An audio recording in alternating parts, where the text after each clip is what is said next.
Wow, 20 people already. Welcome, welcome.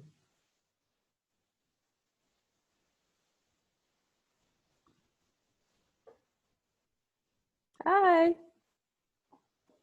Since it's the new year, maybe we have some new people with us, or maybe some old people that I already know. So I welcome you to introduce yourself in the chat. If you want to say hi, where are you located? We usually have at least 3 continents. What organization are you with? If you want to share that. Hello, Caranza. Nice to see you. Happy New Year. That's right. Happy New Year to everyone. Oh, Kemper. Hi, Elizabeth. Thanks for joining.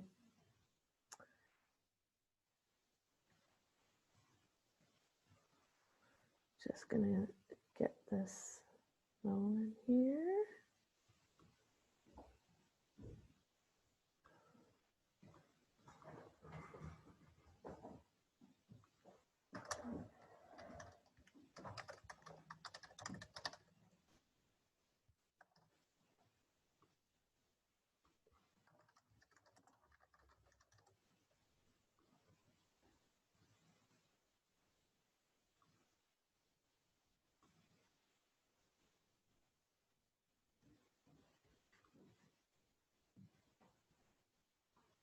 Okay.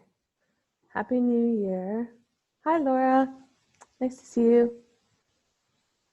Renee from the Smithsonian. Hope you guys are doing okay out there in DC. I am far from the action here in Italy, but as an American, you are close to my heart at the minute, Smithsonian. Hi, Simon. Thanks for joining us.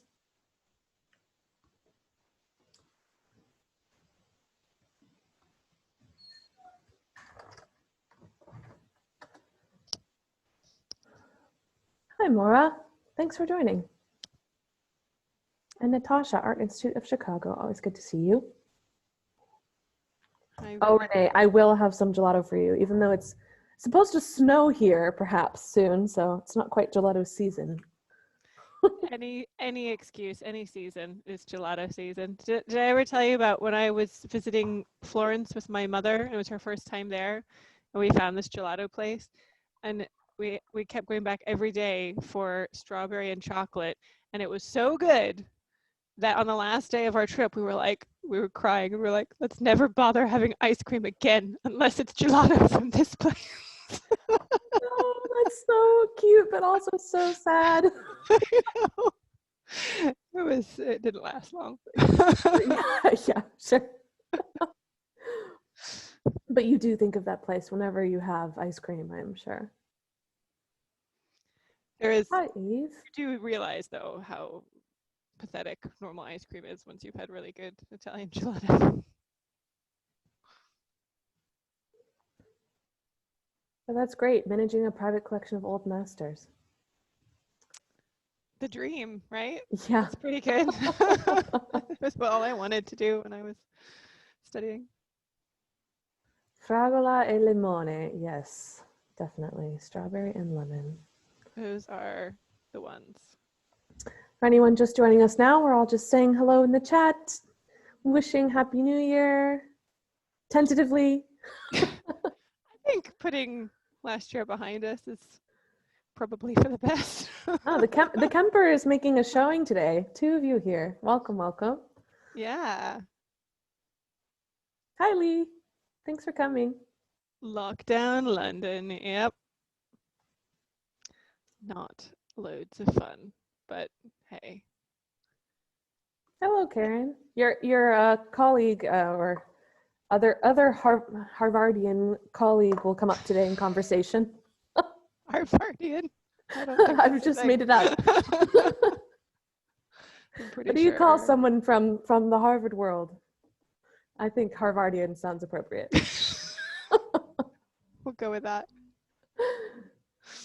Hi, Robin. Oh, I didn't realize actually we were still in southern Italy. I always assume that you're like right around the.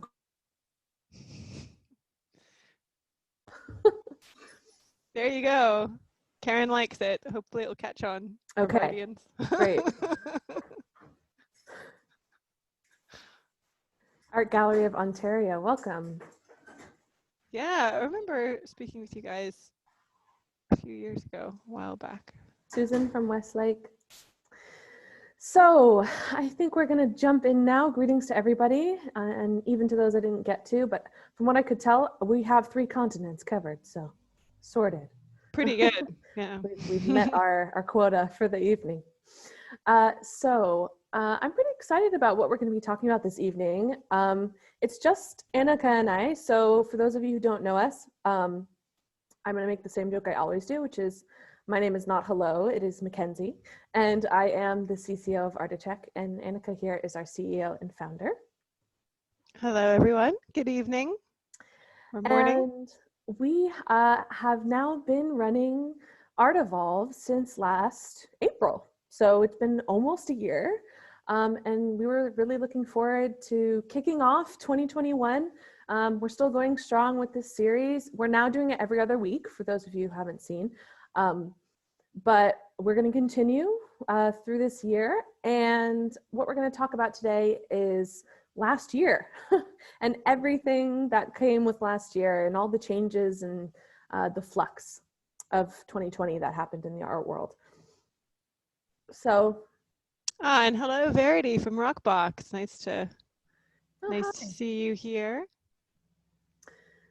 So hopefully, our ArtEvolve webinars have helped give you sort of windows into other parts of the industry that are not, not your corner, not your niche. That's one of our big goals.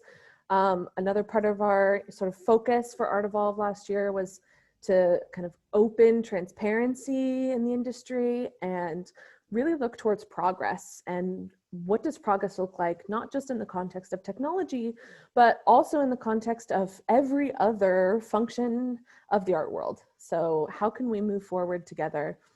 Also for items that are really important for the entire world, like sustainability and social change.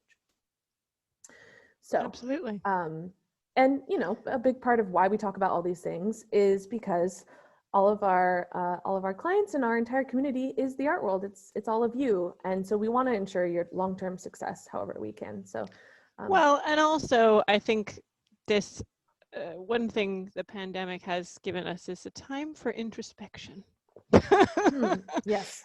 And I don't know about the rest of the people here. I imagine this is true for a lot of you as well. But for me, when COVID-19 first kind of reared its ugly head in around March, when the lockdown was first happening, it felt like there was shifting sands beneath my feet, and every day for a while was like, what is going to happen? How is this going to impact me on a personal level, family level, company level, country level, global human level? It was so much and just such a lot to deal with, and so many quick changing things, and it was a real challenge, I think, for everybody, obviously mental health wise, but it did make me think a lot about the industry and potential solutions for problems that we were facing. But I think what was interesting about it too is that so many of the problems that we faced were things which were already problems, which were already there, but were just kind of really exacerbated by the situation.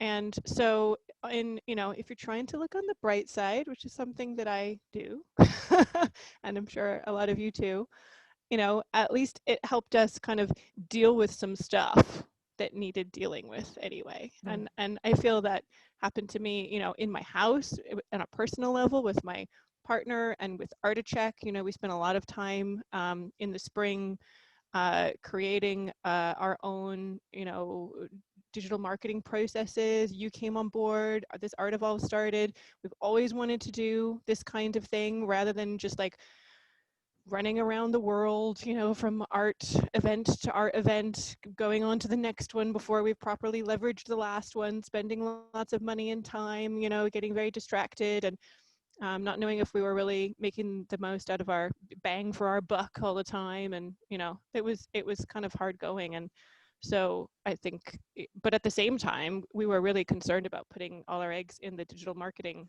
basket, because probably, again, like many of you, that's not something that is the norm in the art world. And you need to engage with the art world, you know, and museum world in the way that they're used to engaging. And so so it was a risk, but it became something that was, you know, suddenly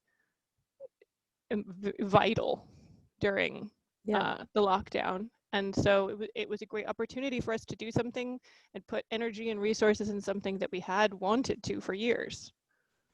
Yeah, So. I mean, so to just put kind of a little peek into the back end of you know, ArtEvolve workings, I think it's really funny that actually, Annika, you and I, before I came on board, were talking about all of these kind of digital marketing processes and innovations that you were so interested in doing, but hadn't up to that point.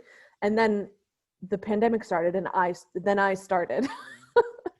I know, So, it was kind of wacky timing, right? Because like yeah. we were hiring, just by coincidence, we were hiring you as, you know, this all began. So yeah, literally as the lucky for pandemic us. started. So yeah, I mean, I think it was fortuitous timing, but it was also just very, for those of you who've been, you know, with us from the early days for ArtEvolve, I started in the beginning of April, and we had ArtEvolve start less than 2 weeks after that. So this has been my baby since the beginning, and I'm so glad that so many of you are still enjoying it. So I'll just put that in there. So, and we've had, let's see, I think at this point, over 5,000 people who have also enjoyed ArtEvolve. Have we? Yes. That's not too shabby. In recording or live form. So Nice. okay, so the first thing that I'd actually like to do is ask all of you a question. And what I'll do that in poll form here. So I'm going to launch the poll. And here's my question. It's, which of these topics did your organization focus on last year? So we've kind of divided the different things that we talked about during ArtEvolve last year into sections. Now, I think most of you will probably check the pandemic box, but just letting you know, you can choose more than one option. And if you kind of were, as an organization, perhaps because of the pandemic or not, completely unrelated, you were maybe focusing more on sustainability because of the pandemic, or you were focusing on more organizational technologies, or really interested in sustainability or social change, which again could be completely unrelated to the pandemic or connected. So I'm curious to see what the feedback is here. I think, Annika, what do you think? What would you say it is for ArtEvolve? What were our focuses last year? Well, I'm not allowed to vote in this poll. Well, you can tell me though. But I suppose I can just tell you. I mean, obviously the pandemic was a big topic of focus for us. Sure. But, you know, and Sustainability Week, we were supposed to launch Art Goes Green at the Art Business Conference at the end of March in New York, you know, which got canceled at the last minute, and that was really disappointing. But we have since kind of brought some different strands together and evolved that into the Museum Innovation Incubator and the Progressive Art World Conference next spring. And Virtual Courier. And Virtual Courier. And, you know, I feel like this webinar series has really kind of solidified our thinking of that progression of those things happening. So yeah, I think that for us, I suppose that's art technologies, organization technologies, and should be all of them. We did all. Yeah, we did. I think we probably touched on all of these. I think shipping was a really big one because we were developing Virtual Courier at the time. Right, so right. Yeah. Which we'll talk about in the context of that topic a little later on. But okay, let me see. I'll end this poll so everyone else can see it. Let's see. So at the pandemic, no surprise, one out there. But not everyone mentioned the pandemic, so I appreciate that. I appreciate your, you know, glass half full perspective there. And then the second most popular one was shipping and art movement, which I think not a big surprise to anybody. That was a big focus and focus of attention and time for a lot of organizations. Well, yeah, considering one of the biggest issues for the sector was no movement. Right. And then collection care, which, you know, I do think we did notice from a lot of the conversation we had on ArtEvolve and then also just within our community that because there was less movement, there was more focus on, okay, what can we do with our collection right now, right? Absolutely. So, yeah. Makes Lovely. sense. Just and can I just say, as a conservator, you know, hooray for collection care to get a little look in. Because it's, you know, since 2008, all of those budgets being cut all over the world again and again for collection care. Poor collections, you know, they haven't had much focus for the last decade, so good for them. Yeah. So seeing as pandemic was, and for a lot of people still is, top of mind, why don't we start there if we're looking back at last year. Now, like I said, you know, this has continued into the current time, and pretty much all these topics, they haven't stopped at you know, December 31st, 2022. They all continue. But looking at it in the context of 2020, you know, the main things that we talked about in context of the pandemic were, I think one of the really big ones was actually insurance. That was a big worry early on. I remember that. Yeah. So I'm curious, and if anyone, you know, wants to pop in the chat and chime in about their experiences with these topics, please feel free. We'd love to bring you into the conversation. But I found it interesting that in the beginning there was so much talk about insurance, but I feel like that kind of dwindled as time went on. Why do you think that is? I would guess because insurance brokers basically said, don't worry, everyone, you know, get an extension of your cover. Yep. It's, you know, it's going to be okay. And people kind of, you know, worked through and figured stuff out. I know that there was a lot of things that were stuck. And so there was a lot of need for extension of coverage, but luckily for that, I think from what I understood, that a lot of insurance companies made it easy to extend. So yeah, I don't know if anybody wants to comment on that. That's kind of what I heard in the grapevine at the time. Carol is saying commercial insurance and government indemnity extensions and alternative cover arrangements is, that was going down. So I think they got things together pretty quickly. The response was pretty quick.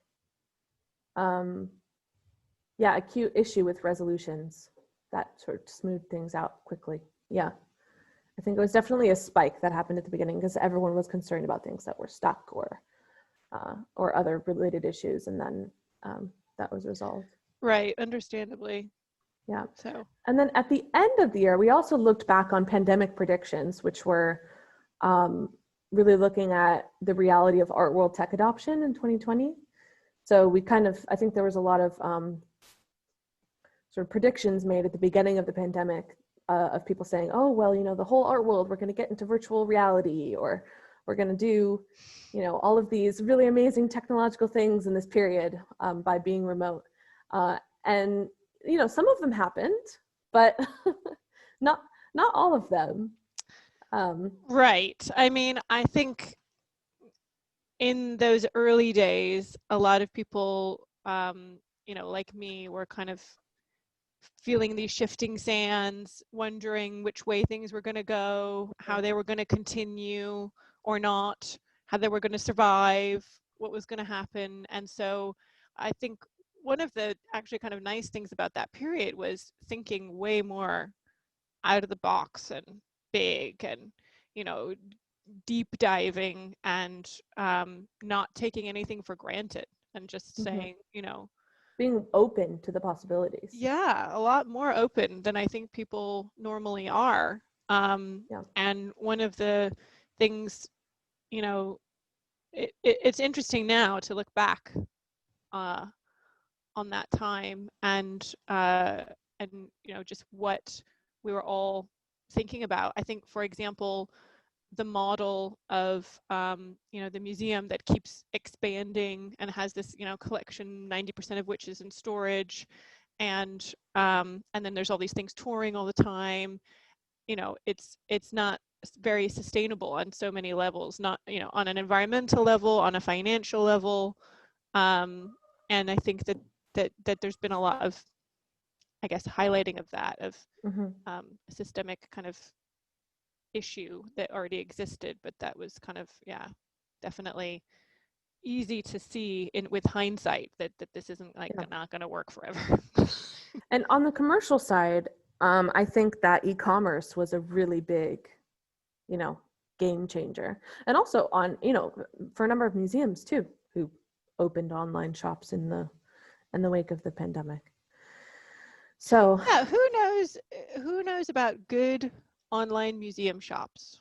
I'm interested to know, because that's one of the things that we're talking about with this incubator next year. It's trying to like get a kind of online shopping mall with museum gift shops happening. But I'd be really interested to know about, you know, good museum shops online people are aware of, if anybody wants to post about those. yes, please do share. But or Voma has a great one. Lee would say that, since he is the director there, but but it's true. And actually, the thing that I think is really cool about Voma's gift shop is the fact that it has all stuff that gets printed locally to you when you buy things. So there's no like international shipping costs. So, which is sustainable and great from an overheads point of view, and obviously cost of shipping point of view. So I think that one is really interesting. Sure. And Eve was saying there was a lot of uncertainty at the beginning, but everyone was cautiously optimistic and helpful through the lockdowns, which is nice. Kind of feedback to hear. That's good. Yep. And Elizabeth says ours is trying to be good. We'd love feedback on it. So go check out Kemper Shop and yeah, send them a message. Tell them what definitely. you think. I will be brutally honest, Elizabeth. I do appreciate that you have an Instagram for the shop. I think that's a good starting point. It's a good sign. Yeah. But we'll check that out. Emma, will you follow them, please? Emma's our communications manager. If you hear me shouting out to her on occasion, she's the one who does all the lovely organization for these ArtEvolves these days. We'll follow you guys and check out your shop. So I think the other thing too that in terms of sort of looking back on technology, since we're speaking about social media, was definitely a big adoption of social media. And interestingly, because of it, sort of a breaking down of formality between some of sort of these really big, respected and older organizations and smaller, newer, you know, younger ones. Yeah, that was a really interesting, and it kind of mirrors in a way, I think, what also happened with meetings, you know, being Zoom meetings and online meetings. People became so much more casual than, you know, when meeting in person. There was, because of school closures, kids running around in the background and people being understanding about that. And it was really interesting. I mean, Adam, for example, you know, every time I've ever seen Adam from Hala Independent in the past, it's been at a, you know, event where he's been kind of in a Savile Row 3-piece suit with, you know, very looking kind of, not that he didn't look dapper in our ArtEvolve, but, you know, it was like a much more casual home version of that, which was interesting. And so yeah, I think this kind of breaking down our formalities and kind of professionalism, but in a kind of humanistic way, is interesting also to see it mirrored online with social media. Yeah, and I always use the example of if anyone you know, is hip with the kids and is on TikTok, then check out the Uffizi galleries, or just for kicks, download the TikTok app for like a day and check out the Uffizi galleries on there, because they are sort of one of the most classic, you know, or, you know, classical art organizations. And they have a really fresh, fun, hip TikTok account, which is just so strange to me. Yeah, I was really Um, surprised by that too. yeah, with But like I'm 67,000 followers that they amassed this past year. very So pleasantly surprised, mind you, yeah. because I'm guessing, you know, they're probably really keen on engaging younger audiences, and you know, box ticked. Mm-hmm. Well done. Definitely. Oh, and Devin says the American Folk Art Museum did an online auction for the first time last year. That's so interesting. Yeah, that Yeah. is really So they have interesting. a lot of great gifts in their online shop as well. Oh, another one to check out. Okay. Yeah, I'll definitely. I love folky stuff as well, but I'm over here and they're over there, so I don't know, but I'll Oh, check it out. Sandy, your favorite museum shop got cut off. I must confess, my favorite museum shop is. Okay, so you have to let us know what it is, because now I'm on the edge of my seat. Intrigued, yeah. All right, so let's move on a little bit from talking about the pandemic. We're kind of talking about technology now. Let's focus a little bit more on art technology specifically. So for the private commercial sector, particularly for galleries, we actually had a couple chats about online viewing rooms. So that was a big topic for galleries. Well, and also it's interesting to even define online viewing room, right? From kind of last year, because if we're honest, a lot of them were just websites, really. That's true. A lot of them were just websites. But you know, the idea of an online viewing room is that it's kind of like exclusive, and it's a special place where you go, and it's, you know, and yeah, I mean that there was a real variety of quality of output of that on the commercial sector, which I found interesting. And also, there was a lot of, by the end of the year, it was kind of like online, you know, fair and OVR fatigue, right? Because there was, it's just, it's not the same as seeing something in person, and we don't want to obviously replace seeing stuff in person. And I think for me, that's probably the biggest and best learning from last year is really, you know, we'll end up with a hybrid model. And I think that's true in public and private sectors. You know, it's never going to be, people are afraid like, oh, we don't just want to see stuff online. That's not going to happen.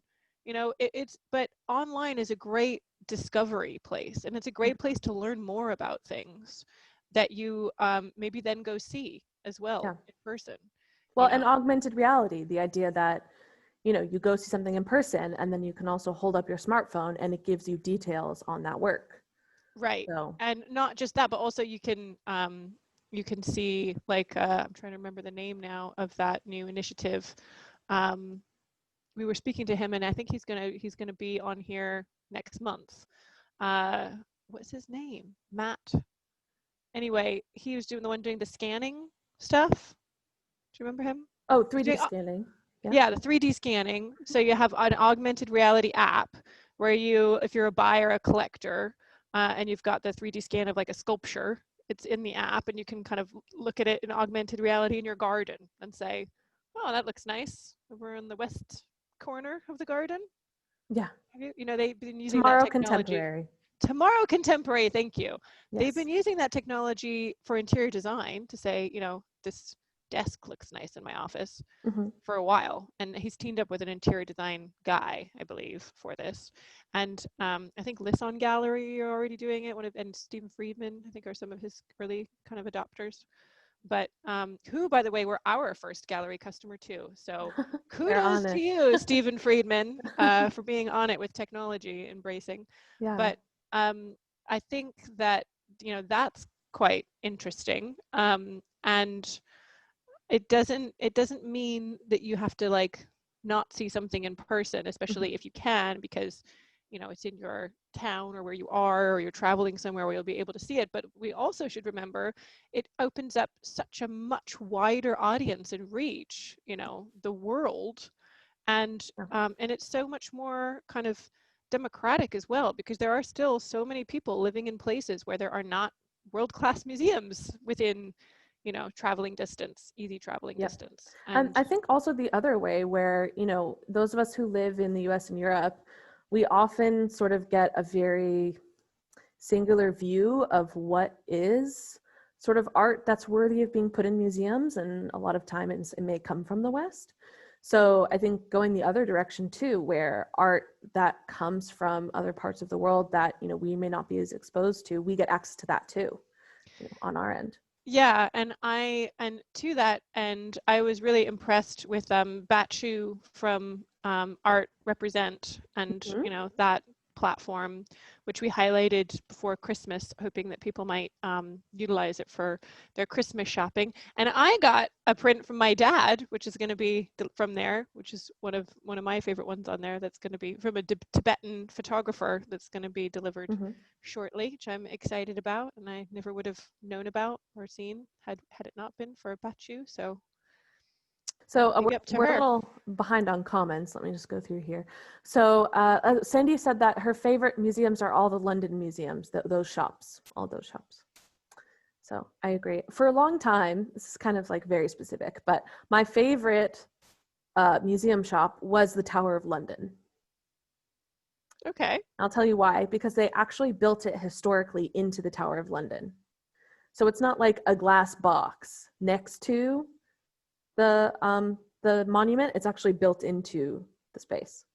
Yeah, but can I just say, I have never been to the Tower of London, and you want to know why? Because it's very expensive. It's more than £20. It's worth it. Is it? Okay. Please go. You live in London. I've been like twice, maybe 3 times. Those aren't the real Queen's jewels in there, you know. I don't want to have a historical artistic conversation with you right now. Fair enough. Yeah, Carol says it's worth it. See, Carol agrees with me. All right, I'll have to do it. I will do it. All right. So, and I think Indy would find it quite fun because it's like very it's very atmospheric. I should take Indy. Oh, Elizabeth as well. Okay. Me. All right, everyone. Okay, I will. No need to gang up on Indica. I guess frankly, I'm used to getting in places free with my ICOM card. Oh, got it. Yeah. They don't have a student discount there either. So yeah. I'm wondering if it's part of it is because of the upkeep. It must be an incredible amount of upkeep because you're actually walking within the historical spaces. You're not standing behind a velvet rope looking at them. Right. So, okay. Well, yeah, okay. That'd be my guess. Bridget says, I work there when not in lockdown. Oh. Well, you have an in now, so you have to talk to Bridget. I do.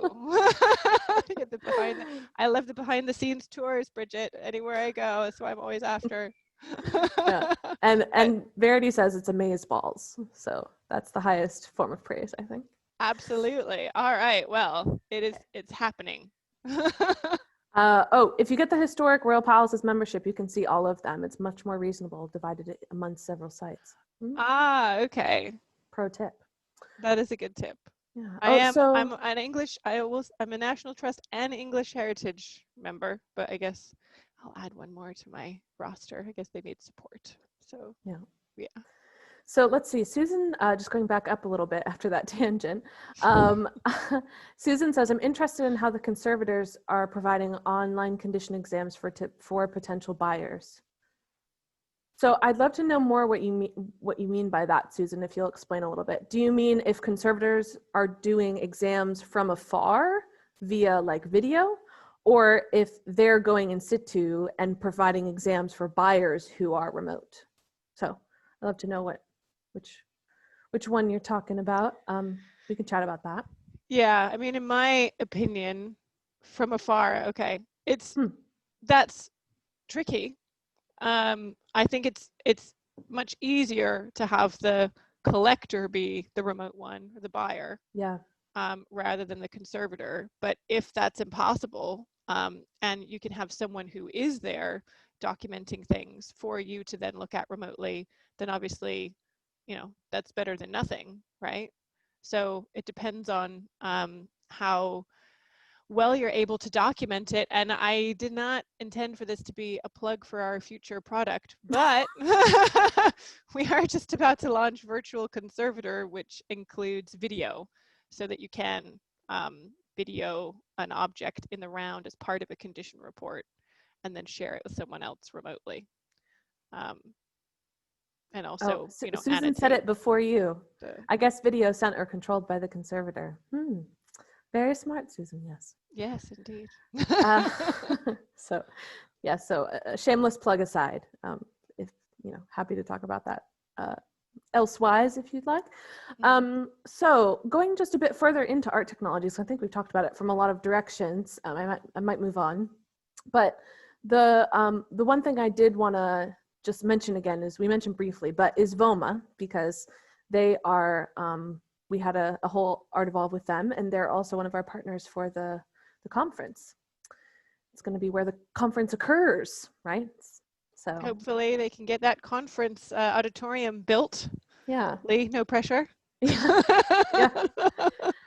And so just kind of talking about that a little bit, this is something we're working on. So if any of you are interested in, speaking at a conference like this, the idea is that we're looking at progressiveness in the art world from all directions. So technology progress, social progress, sustainability progress. And again, just kind of the same idea with ArtEvolve for the conference is just how we can work together to move the art world forward and from a number of directions. So, if that's something that floats your boat, or maybe you want to help us organize it, or you want to be involved, then feel free to reach out to us, and we can have a chat about that.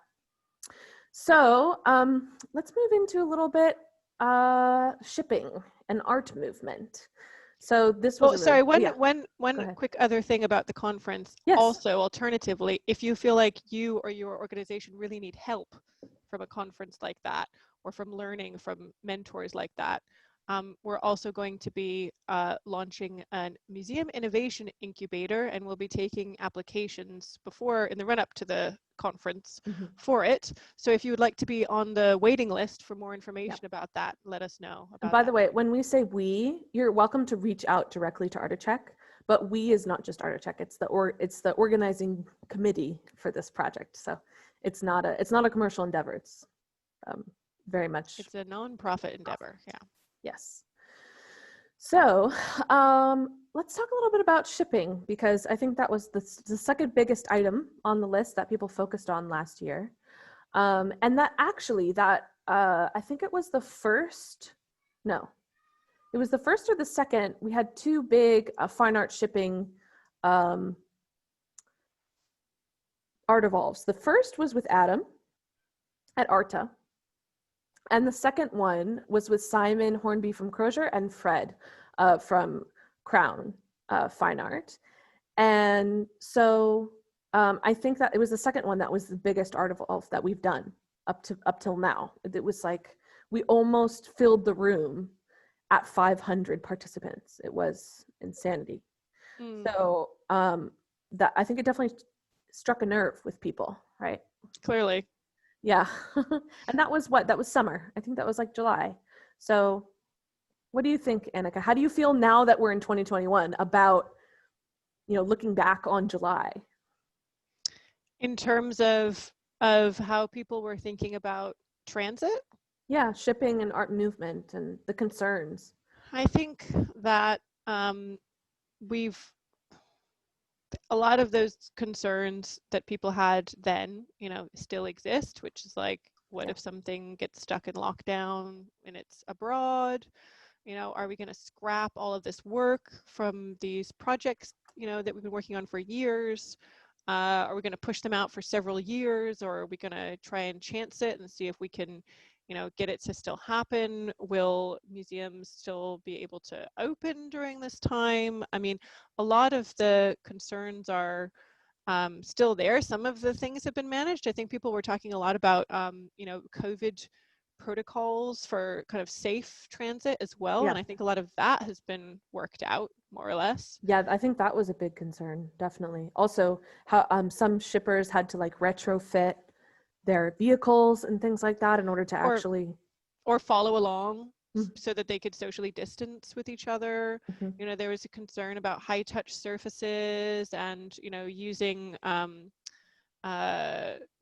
using alcohol and, you know, different wipes and different things and different surfaces and what was acceptable. And yeah, there was a lot. And I think we're all, I mean, I don't know about you, but you know, we got a pretty good kind of quarantine procedure down with our food shopping, for example, which, you know, definitely you're not went by the supposed to put your wayside. lemons or apples to sit in bleach. Just heads up. Yeah, it didn't involve bleach at all. There was a lot of I feel like there was a lot of pseudoscience going around, Especially at in that time. America. Yeah, I mean, don't use bleach on your for food, anything food related, or skin related, or, you know, don't drink it, especially.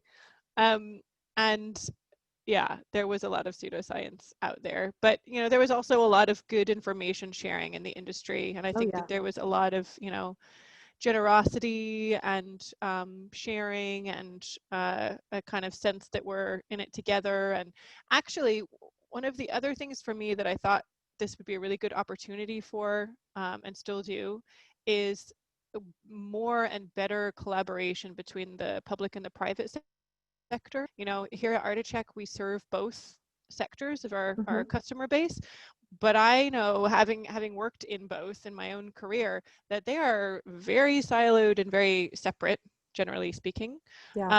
And that it's a shame, because, you know, there's a lot that can be learned between the two. And I think especially now, for me, I think one of the really interesting focuses for the conference could be that the public sector could learn a lot from the commercial sector, particularly about e-commerce. You know, because the commercial sector had a massive leap forward that last year. And I think one of the things that actually really unites is the fact that for the first time, both public and commercial sides of the art world had the same problems. So everyone was dealing with the shipping and art movement problems. Everyone was dealing with the pandemic issues. Everyone was dealing with closing their doors. Closing their doors and security of closed locations and insurance and all these things. And the movement towards going online, both for operations and for and for marketing. So I think and shippers, you know, caught between the two. Yes, they were. Poor guys. Frantically trying to serve both and do their best, and also deal with people wanting, you know, discounts and all their moves suddenly disappearing. And it's been a really tough time for shippers. So I hope that means that, you know, kind of the two sides can maybe come together a bit more through shared experience. Well, and also I think, you know, just again mirroring this kind of sense of like humanity and generosity and communication and helping each other, even just through knowledge. But things like, for example, in a lot of these art fairs that have been happening online, there's a lot of content, and a lot of it is expensive content, you know, that galleries have invested in. For example, you know, artist interviews or gallerist interviews about, you know, a solo show. I've seen several of those on OVRs that have been really interesting and valuable kind of content. And a lot of that just kind of falls away after the event. And I think it would be great if they would, you know, donate it or allow museums that are relevant to that particular artist, have a lot of their stuff in their collection, to utilize that content, so long as they give credit, or, you know, maybe have a link or a mention of what's going on at the gallery. And then it's, you know, it's being utilized, it's mutually beneficial, you know, things like that. I feel like there's probably a lot more opportunities for collaboration. And also, let's not forget that donors and collectors are, surprise, the same people. So, you know, there must be something there in terms of engaging with them and sharing that. So just wrapping up shipping and art movement, I'm sure many of you have heard this already, but soon, you know, something that came out of this last year for us, and actually came out of ArtEvolve itself, is virtual courier, which is something that we're going to be rolling out very soon, next month, or in about a month, more or less, month and a half. And it's essentially our our attempt to support the industry in moving artworks or moving objects without couriers, right? So in this period of time where people can't travel. But in addition to that, we kind of realized, and I think a lot of organizations are realizing that, this past year, 2020 and 2021 are going to have a really big financial impact. I mean, I think we've all seen the studies about, large percentages of museums are, at the risk of closing because of the lack of funds and all of these things. So yeah, Smithsonian isn't going to do their big renovation. I was just reading yesterday. I think we have someone from the Smithsonian here, actually. Oh, yes. Sorry, Smithsonian folks. Well, maybe at least it means that your jobs are secure. So maybe it's a good thing. It's good. But yeah, so I think, for us, we said, okay, well, we want to sort of figure out, is there a way that we can help technologically speaking to provide support, not just now, but also, going into the future, the next 5 years, the next 10 years of rebuilding, and ways that, we can mitigate risk, because I feel like there's so much uncertainty right now. Organizations, both commercial and public, are looking for any way that they can sort of mitigate risk with moving art. So just something to keep in mind. We'll have like a big announcement webinar for it. We'll send that out. So you can attend that if you're available. It'll also be a recording, so if that's something you're interested in, but that's something that's directly come out of ArtEvolve, so we're pretty excited about that. And then Renee said reconsideration of the large renovation. Yeah. Okay. Fair enough. So that $2 billion is a lot to throw down right now. Yeah. And so one of the other things with Virtual Courier too that we were very interested in was sustainability. So, less travel, less carbon impact. So well, and I personally, my prediction for the future around sustainability is that anything which is for any organization, because everyone is going to be feeling the pinch over the next couple of years, anything which is both, a sustainability measure and a cost saving exercise, those are the things that are going to be. Yeah. And I think we saw that even in the ArtEvolves that we had last year around sustainability.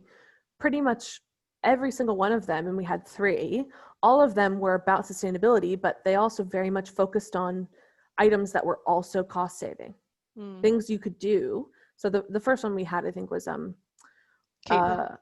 was Caitlin. Yeah. And it was about organizations, what can they actually do this year to be more sustainable? And a lot of them were also cost saving exercises. Yeah. From Key Culture, just to plug her. Yes, she's lovely. Go check her out if you haven't heard of her before. And then also our conversation with Bernadine from Bastari about regional exhibition economy. Yeah, that was really interesting. And that's something that there has been a lot of talk about organizing. I haven't yet heard about how much that's actually happening, or, projects have been kind of confirmed that are regional. So if anybody knows about that, I'd be interested to hear how that thinking is progressing. Yeah. And just so for anyone who's here who maybe hasn't visited our recordings yet for ArtEvolve, we do have all of these on our website. So once tomorrow, Emma will compile the recording for today, and she'll send you the link. And if you go there, you'll actually be able to also check out all of these recordings we're talking about. So if you missed any of these, they're still there available for you to go watch if you'd like at any time. Yeah, and speaking of regional exhibition planning, it's also interesting to think about, VOMA and, having like a digital leg of your touring exhibition. Because for that, again, in terms of box ticking, cost and sustainability wise, that definitely does that, as well as having like a bigger audience. And so it's an interesting option that I think a lot of museums probably haven't considered. Yeah, and I think our kind of bridge between sustainability and then collection care was actually the conversation that I had with Lean at ePark. in Belgium, which was really great. She was talking, they're sort of a very forward-thinking, innovative conservation studio, and a lot of their focus is on sustainability and how to do more sustainable conservation practices. So I think that also overlap between collection care and sustainability was nice to see. Absolutely. And that's also how Caitlin from Key Culture got started, because she's a conservator. Yes. Who was looking at that initially. Exactly. Let's see, Carol says, did any of the transport agents raise concern during the virtual courier conversations and passing on risk responsibility to transport handlers as opposed to physical couriers present? This is a great question. I'll answer it quickly, just because I don't want to, I don't want to be too focused on ArtEvolve things. But we're happy to also chat with you separately, Carol. We can send you an email and set something up if you have more questions. But essentially, the answer to this is no. They didn't raise concern, and I'll tell you why. So part of it is because we give the option, anyone can use virtual courier. Actually, a courier can use virtual courier. The purpose of virtual courier existing is improved documentation of a move. So that helps to mitigate risk. It means that in some circumstances, you don't need a courier, and therefore you can save money, right? But if a museum says, you know what, we do want to send a courier, there's a good case for using virtual courier on top of that, because it allows for all of the documentation to be shared with anyone in the world who would like to see how the move is going, rather than just the person who's physically in attendance. Right. Well, and you can also do bookend couriers. You can do bookends. Which I think is probably going to become the new norm, right? Because it means you don't have the cost of the flight and the hotel accommodation. You don't have the carbon, footprint impact of that. But you still have oversight over much of the risky points. Exactly. And then the other part of it is that we've actually been developing from the beginning virtual courier in tandem with a group of shippers who we call the Alpha Partners, who have been testing virtual courier and giving us feedback on it from the point that it didn't exist yet. We were just talking about the idea. So we've very much made sure that it's sort of a system that's really easy to use, and we've created like a whole training program for it and all sorts of things. So yeah, and in fact, Simon from Crozier and Fred from Crown are some of those Alpha Partners, and also Jonathan from ISAFAT and Antonio from Artim, as well as there's about a dozen of them in total. So it's a really good international mix of museum and fine art shippers, and so they have been very instrumental in the development of this. So we have very much taken on board their feedback and their concerns, and we're all pretty happy with the results so far. So we'll be interested to hear what you all think. Yeah. Thanks, Carol. Yeah, they so far so good. So, but join us at the webinar, and you'll learn more about it at that point. So collection care. There were a couple of different focuses that we had in ArtEvolve last year for collection care. We had a really interesting collection care with Sarah Frankel from Harvard. So that's the Harvardian I was talking about earlier. And she did a really successful collection survey that was unfortunately spurred by an emergency within her collection, which was terrible construction dust and calamity. So on historic scientific instruments like microscopes. Right. So corrosive construction dust on historic metal objects. Not great. So I think it was really interesting how she, there were two elements to it that I thought was interesting. The first was just the collection care of it. So the fact that ArtEvolve allowed them to do things in a very organized way, and sort of everyone was on the same page at all times. And they did it very quickly as well as far as collection surveys go. But the other part of it was that after they completed, because they had all of this evidence in an organized space rather than on paper, handwritten, they were actually able to use it to get a grant to conserve some of those objects. Well, and also, I mean, a lot of people will use a spreadsheet or an Access database or something like that. Sure. So also much more like visually understandable to laymen than one of those alternatives. Right. And Yeah. I think they did around, AKA donors, right? Layman donors. yeah, Yeah. management, you know. And they also, wasn't it like 6,000? I think it was about 6,000 objects It they was a surveyed. lot. Yeah. And then the other thing we talked about later on in the year was preventative collection care using technology with Austin from Conserve. So I think that was an interesting tie-in of, how can technology support collection care, which is something we care a lot about here at Articheck. Absolutely. But it's good to see other technologies kind of popping up around that too, Yeah, I'm really interested to partner with them and to kind of keep an eye on how things develop with them, because I Mm-hmm. think the idea of having software that can ingest any environmental sensor is really great, because we've been wanting for years to connect to environmental sensors in order to bring cause and effect together in terms of condition of objects, right, for collection care. Yeah. That's been on my agenda from day one with Articheck, but it's always been really challenging because you have all these different sensors and they all have lots of different software, which is normally, frankly, not great and very difficult to integrate with. So this really solves, a problem in my mind in the industry. So last but not least, another big topic of 2020, which was also something that we talked about quite a bit, was social change. Mm. So we had Sean Green on from Arternal about Black Lives Matter, specifically in the art world. He had like a YouTube video that went viral around that topic. And then also Baichu later in the year talking about how to drive more representation from the artist side in the art world. So I think both of those were pretty impactful in terms of topics. I agree. And if you guys missed those, check them out, because I think that they're both of them. And I think particularly if your organization sort of saw what happened with the Black Lives Matter movement last year and wants to actually implement actual adjustments to policy this year, that whole webinar is Sean walking through what your organization can change that is not an organizational overhaul.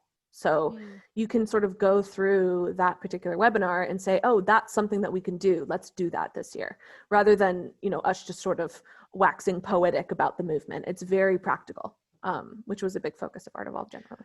Well, and Batchoos as well, in terms of discovery of artists that may not be the same. I mean, one of the points she made that I think was really so interesting and valid was that when you look at the percentage of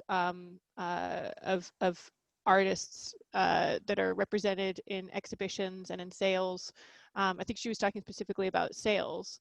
It's like, I'm trying to remember the stats that she gave, but like for Black artists, it was a very low percentage, and she was saying, like, of that percentage 80% of it is Basquiat, right? So yeah. It's like there's a few kind of darlings of the art world and art market, and it just needs to be opened up so much more. There's always an exception that proves the rule. So what I'm going to pop up now is our second poll. So share with us, what is your organization going to focus on this year? So are you still very much focused on the pandemic? Are there other topics that you want to look at, or that your organization has already decided to put budget towards, or put people towards, or put time towards? I also have a quick question for people. I'm wondering if they want to give some feedback on. Which is one of the things I spoke with. I won't name names, but a very high-ranking. It was a chairwoman of a major London art museum, and we were talking about this innovation this year, and kind of future-proofing museums and embracing technology and all that kind of stuff. And this was late November, I think we were speaking. And she was saying, you know, right now is just a horrendous time because, you know, all the London museums are basically going through restructuring and redundancies, and they're going to be happening before Christmas. And, you know, everyone is going to be mourning the loss of the staff. Those that are going to be left need to be motivated because they're going to be left doing the jobs of like 3 people. Is going to be really tough. It's going to be horrible. And actually investing money in anything, even if it's in future proofing and technology and kind of things we know we need to do, is just going to be seen to be, it's just like not, Superfluous. it's just not okay, basically, right now. And she was saying, you know, after the new year, when we have to look forward and it's a new dawn and a new day, you know, yes. And in the springtime, that might be possible. But right now it's like, it's a no-go kind of zone. So I'm just curious if anyone has any kind of update on that feeling, and if they feel that their organizations, you know, are going to be prepared to invest in some future proofing and technology and embracing and kind of continuing on any initiatives that they started last year, or if they're going to be kind of just licking their wounds and bracing themselves and trying to ride this out until it's all finished and we all have vaccinations and are dancing in the street, or what. So if anybody wants to comment on that, I'm curious. Yeah, anyone has any ideas? And I will say, oh, thank you, Mark. Thanks for joining us.